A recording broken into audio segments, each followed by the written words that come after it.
Bonjour et bienvenue dans l'Almanach des Fées Célestes. Bonjour Joël Bonjour Claire. et bonjour à vous tous. Donc ravi de vous retrouver pour le bulletin astronomique pour la période du 2 au 10 avril 2026, la troisième phase de la troisième lune d'hiver nord, été, sud. Et oui, nous sommes encore dans une lunaison hivernale et on était justement en train d'en discuter avant de commencer à enregistrer. Bah, ça caille. Du moins chez moi, c'est nettement plus froid que un peu la saison, hein. Je sais pas chez vous, mais j'ai dans beaucoup d'endroits aussi.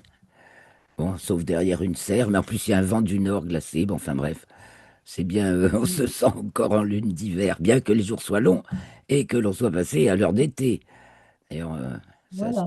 fait commencer la nuit une heure plus tard et de plus en plus tard. Oui. Mais les jours raccourcissent, les jours rallongent par contre, pardon, encore plus sur le matin que sur le soir, ce qui fait que pour Mm. ce décalage qui nous fait, qui fait que le soleil se lève un peu une heure plus tard à la montre, quand on passe à l'heure d'été, en fait, c'est vite rattrapé par le fait que la durée du jour, elle augmente beaucoup et surtout sur le matin, ceci en raison de l'équation de temps, c'est ce que nous allons voir. Donc, dans ce bulletin astronomique, merci à vous tous d'être présents, de nous suivre, d'être abonnés ou de vous abonner si ce n'est déjà fait. Merci pour vos likes, vos commentaires, vos partages. Eh bien, on partage et on y va. Donc, moi, je partage la fiche résumée de cette période. Et puis ensuite, nous irons voir avec Stellarium, les pieds sur terre, la tête dans les étoiles. Et là, on met les mains à l'œuvre et toujours le cœur joyeux. Donc, c'est parti. Troisième phase de la troisième lune, d'hiver nord, été sud, donc de la pleine lune, au dernier quartier. Pleine lune, le 2 avril 2026 à 4h11, soit 2h11 en temps universel, vu que maintenant on a 2 heures d'avance sur le soleil. Au dernier quartier, le 10 avril à 6h51, donc heure de la montre. Donc bah voilà, au jour où nous enregistrons, c'est mardi 31 mars. Et donc la pleine lune va advenir dans la nuit de mercredi à jeudi, à 4h11 précisément. Donc elle est dans le 13e degré du signe de la Balance et le soleil donc du Bélier à l'opposé. La lune donc devant la constellation de la Vierge, le soleil celle des Poissons. Donc puisque c'est la pleine lune, ben, on va regarder un peu avec Stellarium. Elle se lève quand le soleil se couche, culmine au milieu de la nuit et se couche quand le soleil se lève. Puis, de jour en jour, elle va se lever de plus en plus tard, en première moitié de nuit. Donc, plus on va avancer dans la période, plus le début de la nuit va être sans lune. Mais donc, en ce jour de pleine lune, le 2 avril, eh bien, également, que se passe-t-il? Mars arrive devant la constellation des Poissons. Mars, dont le mouvement est direct, va être devant la constellation des Poissons jusqu'au 19 avril, où elle passera devant la Baleine jusqu'au 21 avril et reviendra devant les Poissons. Ça, c'est le parcours des planètes devant les constellations. Le Soleil, lui, ne passe jamais devant la constellation de la Baleine. Le Soleil qui trace l'écliptique. Donc la Baleine n'est pas comptée dans les 13 constellations du zodiaque, le Soleil traverse 13 constellations, vu les découpes instaurées en 1924, c'est récent. Et par contre, les planètes et la Lune, facilement, elles passent devant la Baleine, qui est juste un tout petit peu en dessous des Poissons. Donc si elles ont 1 ou 2 degrés de latitude sud, elles passent devant la constellation de la Baleine. Donc c'est ce qui arrive à Mars du 19 au 21 avril, mais grosso modo, elle est devant les Poissons, voilà. Donc ensuite, le vendredi 3 avril, la Lune est conjointe à Spica de la Vierge, puisque Spica marque de nos jours, en raison de la précession des équinoxes, le 25e degré du signe de la Balance. Donc la pleine Lune a eu lieu 13e degré de la Balance, et Spica est dans le 25e degré, donc tous les mois, ou même pas tous les mois, tous les 27,5 jours à peu près, la Lune se retrouve conjointe aux mêmes étoiles repères sur l'écliptique, dont Spica, donc l'étoile alpha de la Vierge. Elle entre dans le signe du Scorpion, la Lune, vendredi 3 avril à 14h10. Samedi 4 avril, 0h33, donc c'est le vendredi 3 à 22h33 en temps universel. Mercure est à son élongation maximale à l'ouest du Soleil, ça veut donc dire qu'elle est du matin, mais elle reste très difficile à voir, même en ce moment d'élongation maximale, pourtant vraiment assez maximale pour Mercure, hein, 27 degrés, des fois c'est 18, 19, mais elle peut être en meilleure condition d'observation. Pour nous, dans l'hémisphère nord, c'est pas top. Elle est très bas sur l'horizon. Elle se lève quand même pas une heure avant le soleil. Et elle est difficile à voir. Son éclat n'est pas de magnitude. C'est marqué ici, elle est de magnitude plus 0,4 à plus 0,2. Donc ça reste en magnitude positive. Et dans les lueurs du levant, ben, elle est dure à voir avec des jumelles, avec un télescope. Mais bon, c'est pas grand objet d'observation. Mercure toujours, en héliocentrique, est à l'aphélie, au plus loin du Soleil, samedi 4 à 12h23. En héliocentrique, l'aphélie de Mercure, donc son point le plus éloigné du Soleil, c'est toujours le 18e degré du Sagittaire. Il y a un petit décalage séculaire de 1 degré à peu près, et donc on peut considérer ça comme fixe. Nous arrivons à dimanche 5 avril, c'est le jour de Pâques. C'est le dimanche de Pâques, hein. Nous sommes dans la semaine pascale. Et donc, dimanche 5 avril, c'est le dimanche de Pâques qui est, je le rappelle, dont la date est fixée dans le dimanche qui suit la pleine lune, qui suit l'équinoxe de printemps, et ce, depuis le concile de Nicée en l'an 325. Il y a eu 2019 a fait une exception, il faudra retourner voir. Euh, il y a eu un petit croisé, la pleine lune avait lieu au moment de l'équinoxe pratiquement, donc ça s'est pas passé vraiment dans les règles habituelles. Mais donc ça c'est fixé par l'Église catholique depuis qu'elle existe. Donc nous sommes dimanche 5 avril. Et donc la lune sort des limites zodiacales sud. Ça veut dire qu'elle descend en déclinaison, voilà. Donc cette semaine, n'est-ce pas, la lune est décroissante et descendante. Donc là, elle descend bas en déclinaison.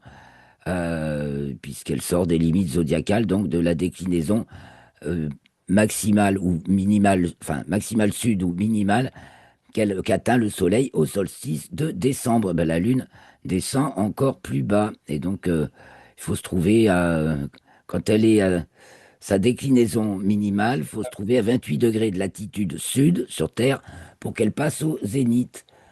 Et pour tous les autres, voilà, pour nous, elle passe toujours du côté du sud, la Lune, et pour tous ceux qui sont à plus au nord que 28 degrés de latitude sud, la Lune elle culmine aussi au nord, enfin pratiquement au zénith, hein, plus on est près de ce parallèle de latitude. Donc pour nous, elle va être super bas. Là, on l'a eu super haut dans la semaine qui vient de s'écouler. Là, on va la voir descendre, c'est-à-dire chaque jour, elle culmine plus bas. Donc elle se lève, vous pourrez observer ça aussi par rapport à son lever. Elle va se lever de plus en plus vers le sud, toujours du côté de l'est, mais de plus en plus vers le sud, puisqu'on aura son lever en première moitié de nuit. Donc de jour en jour, vous pouvez suivre ça. Et donc du coup, elle culmine de plus en plus bas, mais on va y arriver. Donc je continue ma chronologie. Lundi 6, donc, elle est conjointe à Antares, l'étoile alpha du Scorpion, qui est vachement bas chez nous. Et elle est encore plus bas que Antares, parce que l'étoile est au nord de la Lune. Donc la Lune passe en dessous de l'étoile. Et ça fait une occultation pour Madagascar et la Nouvelle-Zélande.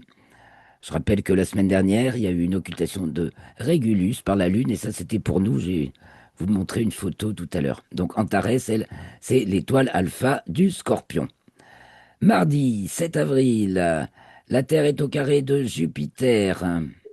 Mon Dieu, où c'est que j'ai marqué mon Jupiter? J'ai pas marqué Jupiter. Ah, c'est là, bah oui, j'ai oublié. Ah si, c'est là.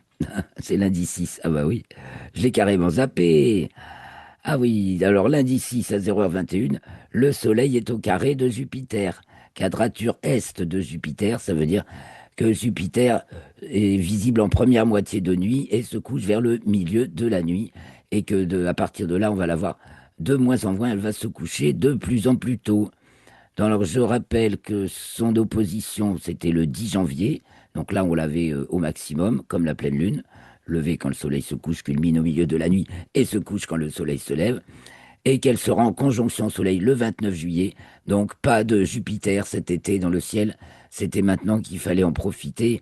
Jusqu'au mois de mai, on va pouvoir voir Jupiter, un peu en juin encore. Et puis après, ben, juillet, août, ce sera plus possible et elle réapparaîtra ensuite dans le ciel du matin. Lundi 6 juin, 1h31, la Lune entre dans le signe du Sagittaire et atteint sa latitude minimale. Tiens, ben là, j'ai une inversion de temps, de timing. Il faut que j'inverse la Lune en Sagittaire et la Lune en latitude minimale. Je vois que c'est pas dans l'ordre. Elle est d'abord à sa latitude minimale, donc c'est pratiquement en même temps qu'elle entre dans le signe du Sagittaire. Donc au plus bas, en dessous du plan de l'écliptique, le ventre du dragon, ventre et ailes du dragon. Les ailes, c'est sa latitude maximale. C'est perpendiculaire à l'axe des nœuds lunaires. C'est le plan de l'orbite lunaire par rapport au plan de l'écliptique, donc le plan Terre-Soleil. Et donc là, elle est au plus bas au sud et actuellement, c'est le 9e degré du Sagittaire. Puis elle est conjointe à Antares le lundi 6 à 21h55. Donc c'est à voir dans la nuit du 6 au 7. Et elle se lève donc à 1h19 et la Lune à 1h32. En fait, pour chez moi, des heures à peu près semblables chez vous, mais un peu plus tôt ou un peu plus tard, selon que vous êtes à l'est ou à l'ouest. Et pareil, petite différence nord-sud, mais pour la France métropolitaine, on est dans ces eaux-là. Surveillez quand même de près. Culmination en fin de nuit, donc 5h21, 5h37. Antares marque de nos jours, en raison de la précession des équinoxes, le 11e degré du signe du Sagittaire, de même que Aldébaran, l'étoile Alpha Taureau, marque elle le 11e degré du signe des Gémeaux. Elles sont pile opposées, Antares et Aldébaran. Et quand la Lune est conjointe à Antares, c'est là qu'elle est au plus bas, en déclinaison de toute façon, à peu près. Et quand elle est conjointe à Aldébaran, c'est là qu'elle est au plus haut en déclinaison. Mais bref, je vous en dis pas trop, j'ai peur de vous paumer là, je me parle de trop. Donc, puisque le Soleil est au carré de Jupiter, eh bien en héliocentrique pratiquement en même temps, la Terre est au carré de Jupiter, sauf que la Terre, elle est dans le 17e degré du signe de la Balance, quand le Soleil est en géocentrique dans le 17e du Bélier, c'est opposé, point de vue opposé. Puis nous sommes mardi 7 avril, 10h26, la Lune est à l'apogée, au plus loin de la Terre. Mercredi 8 à 6h49, elle atteint sa déclinaison minimale. Donc c'est là qu'elle culmine au zénith à 28 degrés de latitude sud. Donc plus bas que le tropique du Capricorne. Et pour nous, dans l'hémisphère nord, c'est sa culmination la plus basse. C'est à peu près 16 degrés de hauteur pour la latitude 45 nord. Et c'est en fin de nuit à 6h28 au méridien de Paris qu'elle culmine. Donc on peut s'en rendre compte en fin de nuit si justement l'horizon est à peu près dégagé. Sinon, s'il y a un immeuble, une colline, vous ne verrez pas la lune tellement elle va passer bas. Toujours mercredi 8, elle entre ensuite dans le signe du Capricorne à 14h04. Et aussi, le même jour, en héliocentrique à 23h29, Mercure entre aussi dans le signe du Capricorne, où elle va rester jusqu'au 19 avril. Et puis toujours Mercure, mais en géocentrique à nouveau, elle finit sa boucle de rétrogradation, c'est-à-dire que elle repasse au degré de longitude auquel elle avait entamé sa rétrogradation le 26 février dernier, 23e degré des Poissons, et elle a repris son mouvement direct le 20 mars dans le 9e degré, et donc maintenant elle repasse sur le 23e Poisson, et elle est encore devant la constellation du Verseau, elle arrivera bientôt devant les Poissons. Puis nous avons Saturne, qui aussi, dont le mouvement est direct comme Mars. Alors Mars et Saturne se rapprochent dans le ciel, elles vont être conjointes vers le 15 avril. Et Saturne, de son pas lent, arrive devant la baleine également, où elle va se trouver jusqu'au 3 juin, où elle reviendra devant les poissons, parce que pareil, elle brode sur la frontière entre les deux constellations, jusqu'au 6 septembre. Ensuite, elle reviendra devant la balance, parce qu'en plus, devant la baleine, pardon, puisqu'elle va être rétrograde. Et tout ça, voilà, elle fera sa boucle de rétrogradation devant la baleine. Et ensuite, elle arrivera devant les poissons le 23 février 27. Et elle y restera ensuite jusqu'au 11 mai 2028, où elle arrivera devant le bélier. Donc actuellement, Saturne arrive devant la baleine. Et Mars, en géocentrique, entre dans le signe du bélier, donc longitude 0 degré. Donc, conjointe pratiquement à Saturne et à Neptune, s'en rapproche, hein, je vous dis que ça va se produire autour du 15 avril, d'abord avec Neptune, puis avec Saturne, puisque Neptune est dans le deuxième bélier et Saturne dans le septième déjà, un truc comme ça. Et nous arrivons à ce dernier quartier, donc Mars va être en bélier d'abord jusqu'au 18 mai, mouvement direct, elle entrera dans le signe du taureau. Vendredi 10, 6h51, c'est le dernier quartier de lune. Donc, dans le neuvième degré du signe du Capricorne, la lune. Qu'est-ce que j'ai marqué là? Eh oui, c'est bien ça. Ou c'est plutôt le 19e? Là, j'ai un doute, parce que oui, c'est 19e, il manque un 1 là, hein. 19e degré du signe du Capricorne. Donc là, je peux pas le rajouter, mais. Donc, DQ, ben, heureusement que je relis avec vous, hein. À chaque fois, sinon, je ne les verrai pas. Si je les verrai pas, les bugs. Donc voilà, 19e degré du signe du Capricorne. La Lune, toujours bélier pour le Soleil. La Lune est maintenant devant la constellation du Sagittaire et au carré donc du Soleil qui est devant celle des Poissons. Et j'ai marqué le samedi 11 parce que c'est encore en temps universel, c'est encore le vendredi 10. À 0h03, Pluton atteint sa déclinaison maximale, Pluton qui brode en déclinaison, hein, c'est-à-dire par rapport au plan de l'équateur. Euh, voilà, elle est pas hors limite zodiacale, mais elle est bien bas au sud. Elle remonte globalement, puisqu'elle est en Capricorne maintenant. Et donc elle va redescendre un petit peu, mais elle va remontera plus haut. Nous arrivons samedi 11, 0h44, la Lune rentre dans les limites zodiacales sud, et elle entre dans le signe du Verseau à 1h55, et la suite sera pour la semaine prochaine. Elle sera donc dans la foulée conjointe à Pluton, qui est dans les premiers degrés du signe du Verseau. Alors, ben, on a parlé des jours qui rallongent, hein. Et là, c'est heure d'été, il faut que je marque. Oh là là. Jour, lève, heure d'été. Donc, la Lune passe des constellations de la Vierge à celle du Sagittaire. On va pouvoir apprécier les couchers de soleil sur la Lune, hein, puisque une fois que la pleine Lune est passée jusqu'à la nouvelle Lune, tout le temps que la Lune est décroissante, on observe le coucher de soleil sur la Lune chaque jour. Elle a une portion, il y a enfin c'est une portion de plus en plus petite de lune qui est éclairée et on voit le coucher du soleil. Donc on verra ça en image. Et il y a même deux occultations éventuellement observables, surtout la deuxième, avec un instrument, au moins des bonnes jumelles, puisque la lune étant décroissante, il faut observer l'émersion, c'est-à-dire quand l'étoile sort de derrière la Lune et en l'occurrence de derrière la partie nuit de la Lune. On voit mieux l'étoile parce qu'une petite étoile qui brille pas beaucoup et qui se fait engloutir par le disque lunaire ou qui ressort du disque lunaire, c'est difficile à voir, tandis que quand c'est dans la partie nuit de la Lune, ça se remarque et c'est stylé. On peut au moins dire ça. En plus d'être, si vous savez mesurer, c'est utile. Mais en plus, c'est chouette à regarder.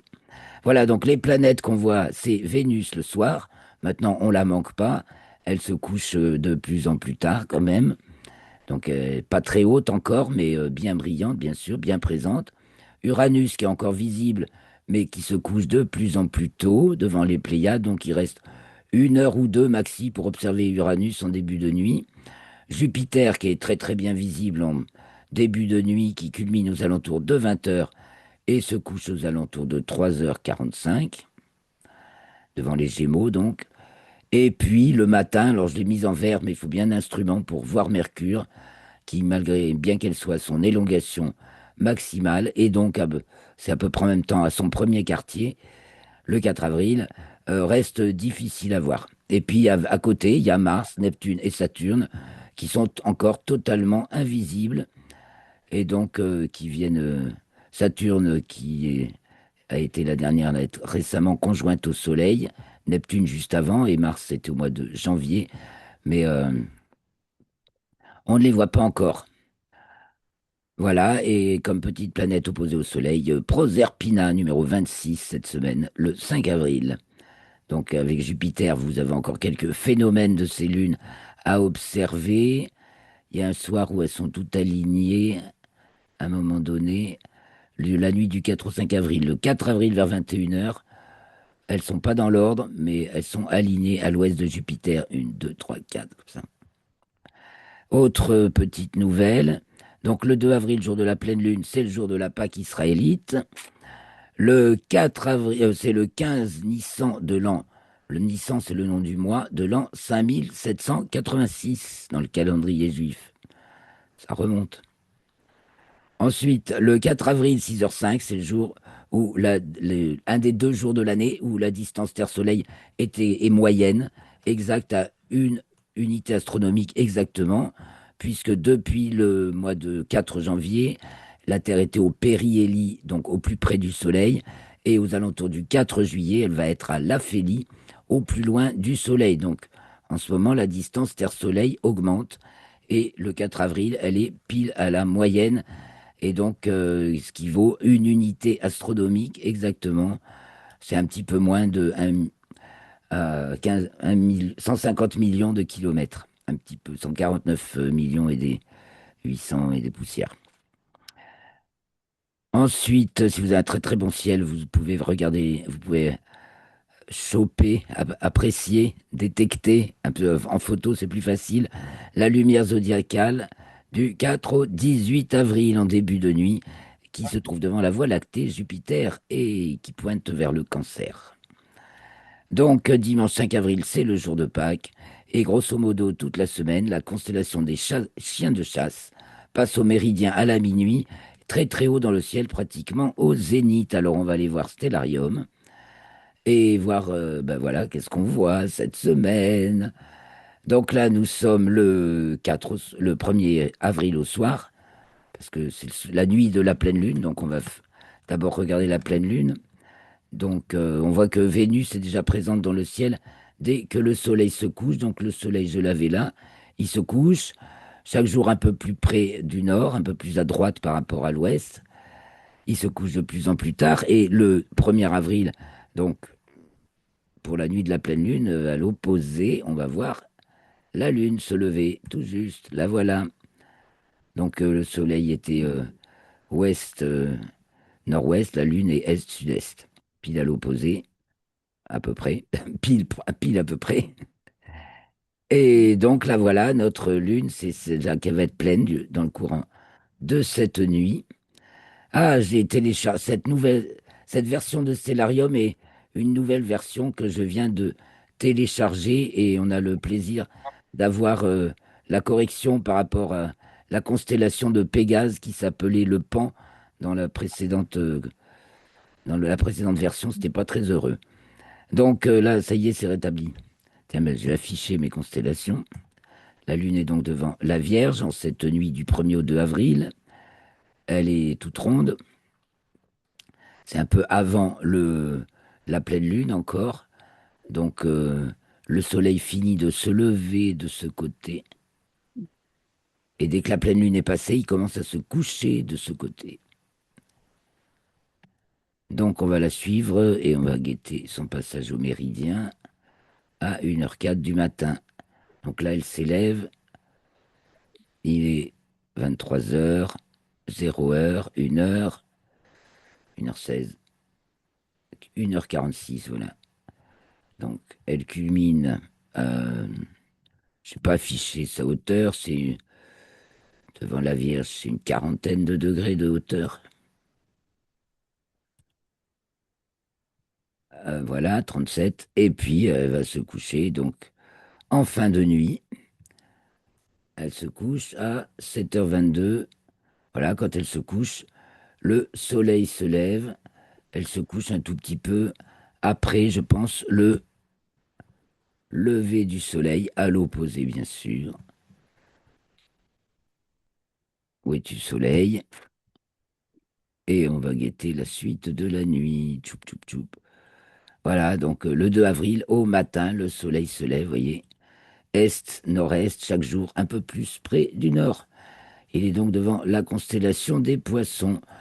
Eh ben, on va se remettre la nuit suivante. Donc, je retourne vers l'ouest. Oh, sinon, j'aurais pu rester du. Non, je reste vers l'est. On va regarder la lune qui se lève un peu plus tard, le 2 avril au soir. Donc, on va passer la journée. On peut s'amuser à effacer le jour comme ça. On voit les constellations qui passent dans le jour, n'est-ce pas?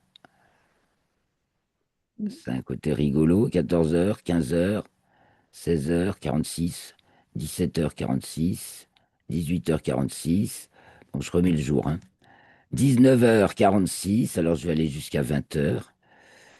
20h, il fait pas nuit puisqu'on est passé à l'heure d'été. 21h, ça y est, on commence à... C'est le crépuscule. Donc 21h en début de nuit maintenant, on a Arcturus du Bouvier qui se lève.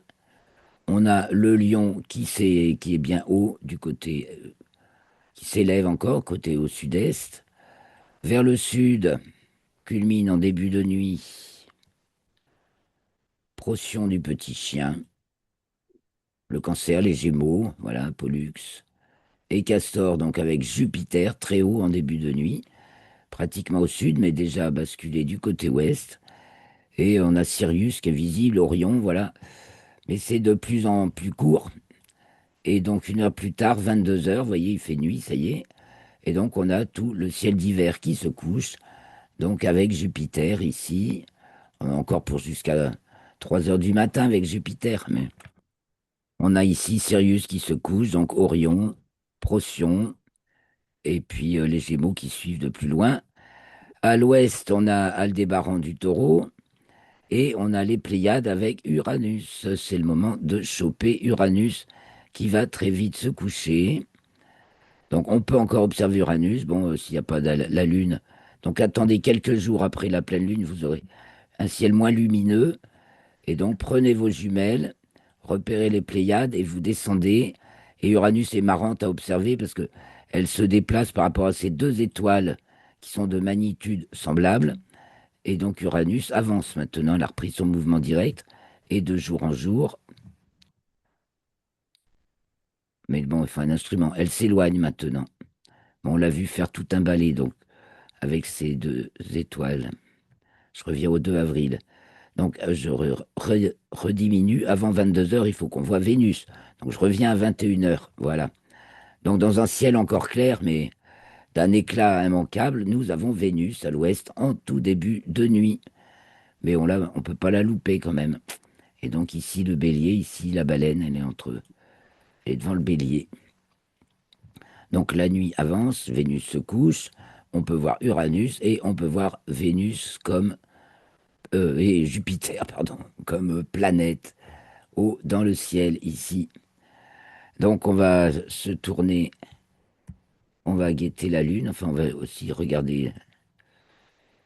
D'abord, non, on va passer par l'ouest, puisqu'on a vu regarder l'est. À l'ouest, donc se couche le taureau, Orion, tout le grand jet de l'hiver. Vers le nord, comment c'est organisé? Que nous dit l'horloge céleste du nord? Au nord, donc toujours l'étoile polaire, dont la hauteur dans le ciel indique votre latitude sur Terre.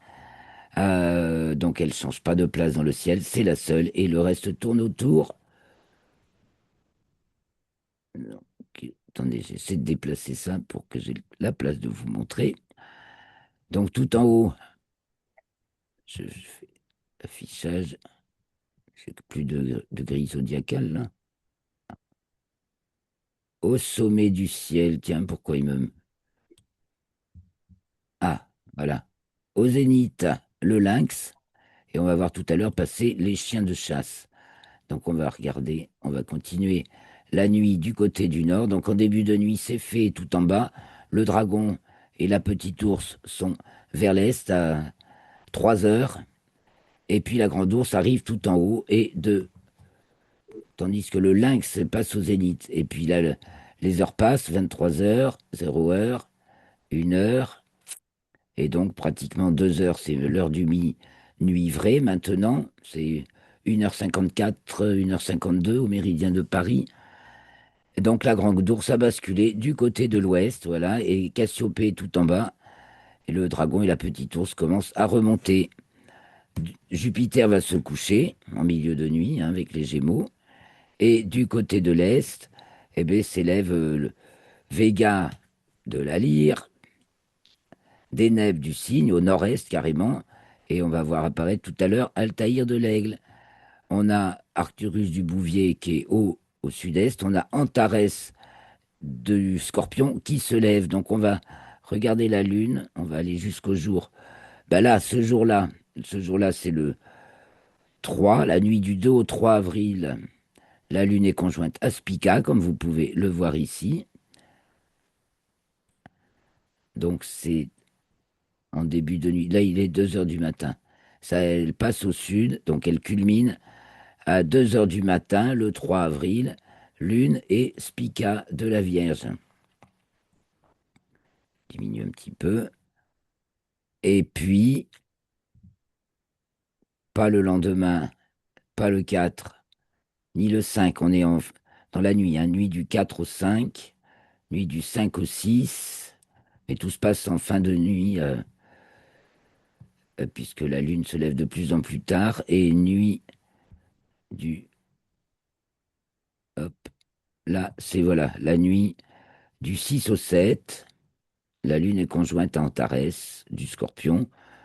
Donc se lève vers 1 heure du matin et c'est à voir en fin de nuit. Mais la Lune s'est éloignée de l'étoile. Et voilà, 4 heures, 5 heures du mat. 6 heures, elle culmine en fin de nuit, vous voyez, entre 5 heures et 6 heures du matin. Une lune qui arrive donc, qui est gibbeuse décroissante, qui s'approche de son dernier quartier.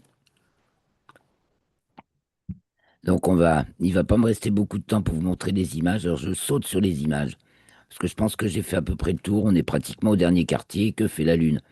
On l'a vu. Donc au dernier quartier, ben elle se lève au milieu de nuit et puis même un peu plus tard parce que j'ai vu sa faible déclinaison.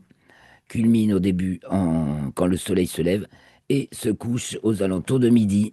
Voici la Lune qui occultait Régulus c'était le 29 mars, donc très récent. Vous avez peut-être remarqué, ce soir-là, j'ai vu la Lune, j'ai dit, oui, mais où est Régulus? Et ben, en fait, la Lune était devant. Et donc, Régulus est là et s'apprête à disparaître dans la nuit de la Lune, puisque là, elle était encore croissante. Donc, elle va disparaître par la nuit de la partie nuit de la Lune. Ça, c'est une photo. Alors après, on a la rappel d'une comète, parce qu'on s'attend peut-être à ce qu'une belle comète vienne nous illuminer le ciel au début avril. On surveille si elle se fait pas bouffer par le soleil. Ça, c'est une vieille, c'était il y a 30 ans. C'était Yakutake qui a surpris aussi un peu, même style de comète. Et donc ça, c'est une photo argentique de 1996 de la comète Yakutake. Ça, c'est l'atlas virtuel de la Lune. Et donc ça nous montre cette semaine, ça c'est un virtuel, c'est pas une photo, le soleil qui se couche sur la Lune. Donc là, ce sera le 7 avril, voire en fin de nuit, vers 6 heures. Le soleil se couche sur le trio de cratères, Théophilus, Cyrillus et Katharina. Et les voilà en photo. Théophilus, Cyrillus et Katharina. C'était le 24 mars, là donc, quand le soleil se lève. Et là, après, on va les revoir au coucher du soleil. Ça, c'est la face cachée de la Lune par la mission Apollo 16. Moins d'une minute, les amis. Bon, ben, c'est pour vous dire que c'est la mission Artemis 2, là, va normalement décoller le 2 avril. Et qu'ils auront aussi l'opportunité de voir la face cachée de la Lune. Et il va aller encore plus loin que ceux d'Apollo 16. Je vous laisse. Je vous souhaite une très bonne semaine. On enregistrera jeudi 9 avril pour le prochain bulletin. Merci beaucoup de votre attention. Portez-vous bien. Bon ciel.